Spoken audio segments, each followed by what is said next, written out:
बंधु माने पवित्र राखी पूर्णिमा उपलक्षे आपण मानक समस्त को मोर हार्दिक शुभेच्छा एवं शुभकामना। आजिर एही कार्यक्रमटी कर्कट राशि व्यक्ति विशेष मानक पई बहुत गुरुत्वपूर्ण अटे, बहुत ही खास अटे। कारण एही राखी पूर्णिमा ठारू आपणक जीवन रे किछि विशेष कथा घटिबाको जाउछि।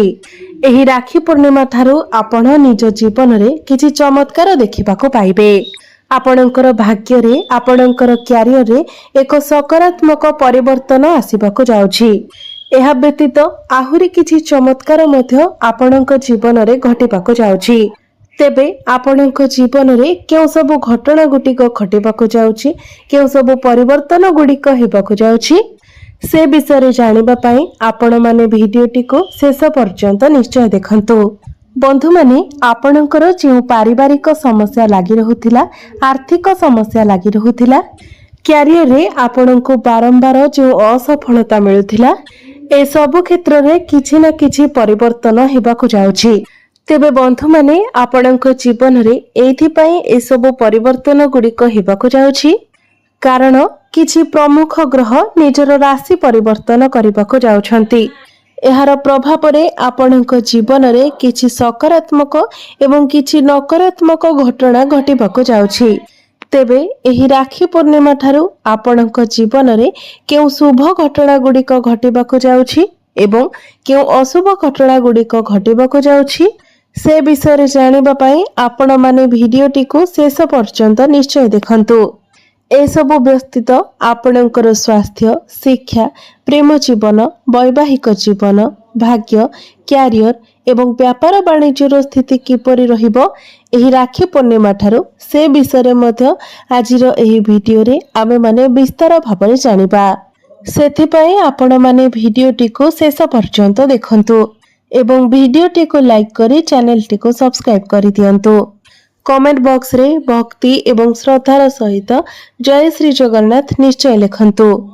तेबे बंधु माने आसंतु आरंभ करिबा आजिर एही कार्यक्रम को, जहा आपणकर जन्म राशि तथा चंद्र राशि उपरे आधारित अटे। तेबे राशि चक्रर 12 गोटी राशि मध्यरु चतुर्थ राशि हेउची कर्कट राशि एवं कर्कट राशिर राशिधिपति हेउचंती चंद्रमा।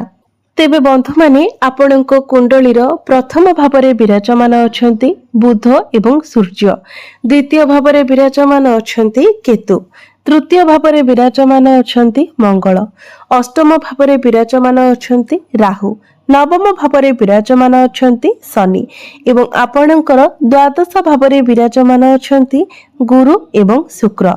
तो सर्वप्रथमे आसंतु जानि नेबा आपणकर स्वास्थ्य किपरि रहिबो एही राखी। तेबे बंधु माने कुंडलीर प्रथम भावटी होइथाय स्वास्थ्यर भाव, इम्यूनिटी सिस्टम रो भाव।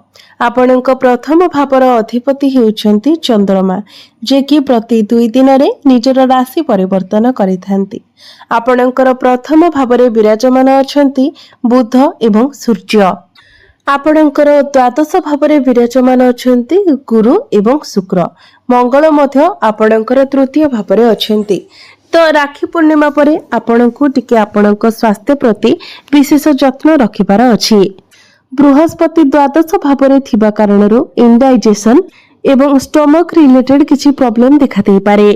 जदि आपणकर डायबिटीज अछि तो खाद्य पेय प्रति विशेष जत्नशील होंतु।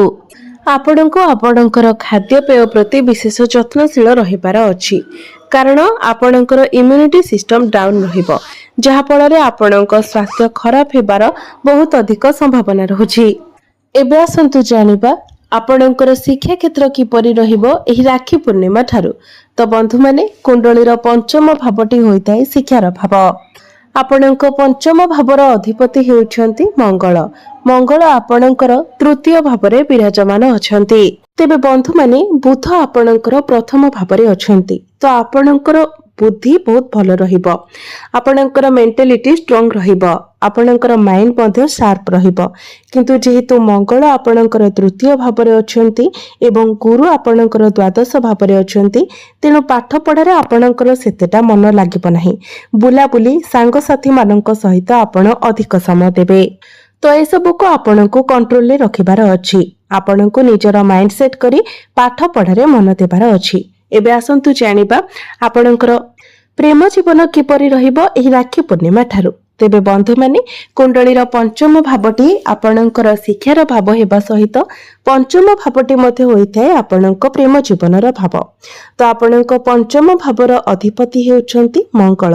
मंगल आपणक कुंडलीर तृतीय भावरे विराजमान अछंती। आपणको आपणको क्रोध उपरे नियंत्रण रखिबार अछि, एग्रेशन उपरे कंट्रोल करिबार अछि। सूर्य आपणकर प्रथम भावरे थिबा कारणरू आपणको मध्यरे ईगो देखादेबा। तो आपण जिते पारिबे निजको शांत रखिबा पई चेष्टा करंतु, नम्र रखिबा पई चेष्टा करंतु। आपण जेते शांत रहिबे, नम्र रहिबे, आपणको सहित सेते भलो हेबो। कारण छोट छोट कथा ही आपणको मध्यरे बड़ समस्या उत्पन्न करिपारे। कारण आपणक मध्यरे एग्रेशन रहिबा सहित आपणक पार्टनरक मध्यरे मध्य एग्रेशन रहिबो। जेहेतु आपणक पंचम भावर अधिपति मंगल अटंती, तो आपणक पार्टनरक मध्यरे टिके क्रोध स्वभाव रहिबो। एबे आसंतु जानिबा आपणकर वैवाहिक जीवन किपरि रहिबो एही राखी पूर्णिमा परठारू। तेबे बंधु माने कुंडलीर सप्तम भावटी होइथाय आपणक वैवाहिक जीवनर भाव।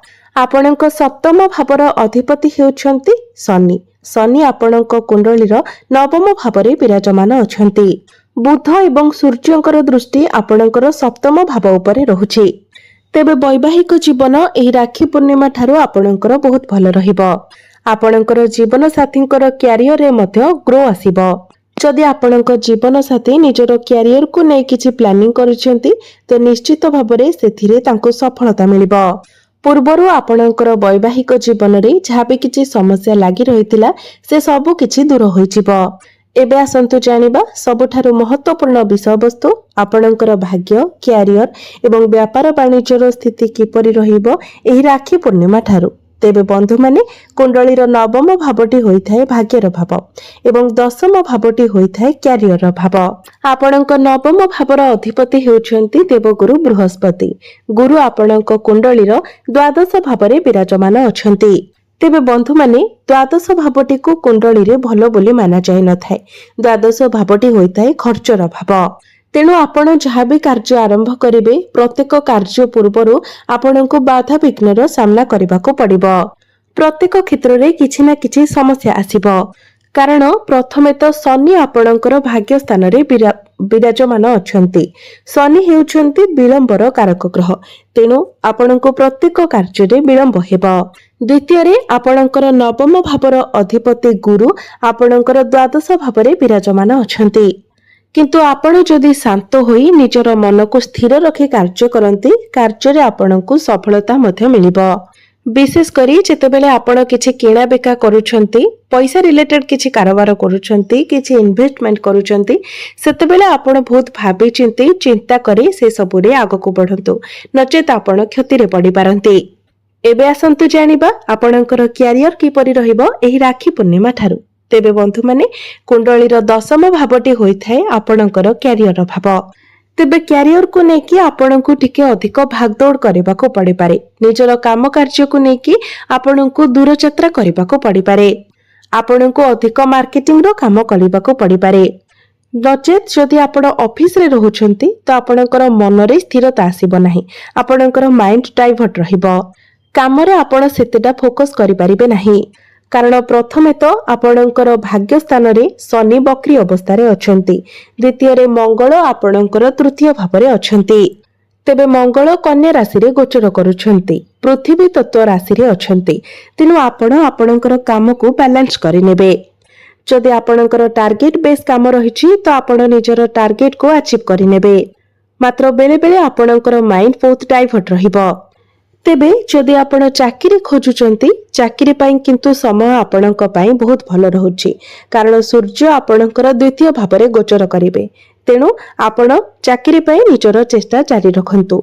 जे मानकर आपण पूर्वरु चाकरी करूछंती आपणकर चाकरी क्षेत्र रे पदोन्नति हेबार मध्य जोग बनुछि। आपण जदि निजर माइंड को सेट करंती काम रे फोकस करंती तो क्यारियर मध्य आपणकर एही राखी पूर्णिमा ठारू बहुत भल रहिबो।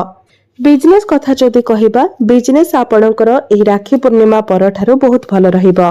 बिजनेस रे आपण ग्रो करिवे। बुध आपणकर प्रथम भाव अछंती। सूर्य आपणकर धन भाव गोचर करिवे। तो बिजनेस आपणकर बहुत भल रहिबो। आपणकर फाइनेंशियल ग्रोथ हेबो। डेली इनकम बढ़िबो। आपणकर बैंक बैलेंस बढ़िबो। बिजनेस आपण आग को बढ़ाई पारिबे। आपण जदि किछि नुआ बिजनेस स्टार्ट करंती तो सेतिरे मध्य आपणको लाभ मिलिबो।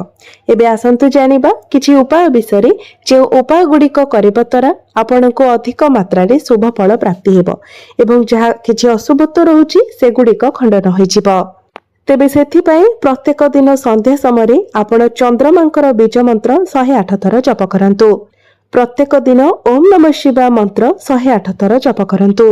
ଏହା ସହିତ ପ୍ରତ୍ୟେକ ଦିନ ଆପଣ ଗୁରୁଙ୍କର ବୀଜ ମନ୍ତ୍ର ମଧ୍ୟ 108 ଥର ଜପ କରନ୍ତୁ। ତେବେ ବନ୍ଧୁମାନେ ଆପଣଙ୍କର ଜୀବନ ମଙ୍ଗଳମୟ ହେଉ, ଏହା ହିଁ ଈଶ୍ୱରଙ୍କ ନିକଟରେ ମୋର ପ୍ରାର୍ଥନା।